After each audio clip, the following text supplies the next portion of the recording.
jour-là, j'étais triste. Après des années de bons et loyaux services, mon GSM a rendu l'âme. Du coup, je l'ai amené dans un hôpital à cellulaire. J'ai demandé au spécialiste s'il pouvait faire quelque chose. Il m'a demandé son âge. Quel âge? Je lui ai dit qu'il était trop jeune, qu'il ne méritait pas ça. Alors, j'ai regardé le spécialiste. Il m'a regardé. Je l'ai regardé. Il m'a regardé et a prononcé ces mots douloureux. Il est mort. J'ai tout de même essayé de négocier parce que bon, c'est quand même cher un nouveau téléphone de nos jours. Et comme il n'est plus sous garantie, après 2 ans, je lui ai demandé le prix pour le réparer. 155 €. Je n'ai pas chipoté. J'ai demandé pour en avoir un nouveau. Le vendeur? Oui, il était redevenu vendeur. M'a proposé un Bang Boom à 35 € à la place de 699 € en souscrivant à l'abonnement Pigeon 5 vols. C'était intéressant, mais je ne voulais pas céder trop vite non plus. Du coup, j'ai demandé ce que c'était comme abonnement. Apparemment, pour 45 € par mois, j'avais les SMS illimités, téléphonie illimitée sur tous les réseaux, 5 Go de bande passante, 6 et 3 Go de bande surpassante et 3 Mb de mémoire addictive.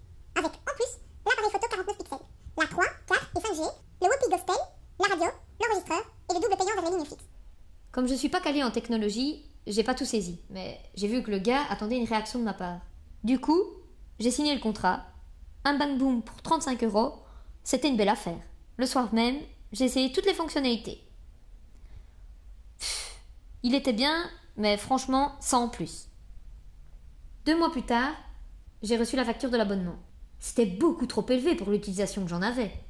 J'ai décidé de retourner au magasin où je l'avais eu pour changer l'abonnement. Le vendeur m'a dit que ce n'était pas possible parce que j'avais acquis un Bang Boom à 699 € au prix de 35 et que j'étais tenue pour un contrat de 36 mois. Et si je voulais vraiment changer, il fallait que j'allonge un dédit qui représentait 6 mois de facturation.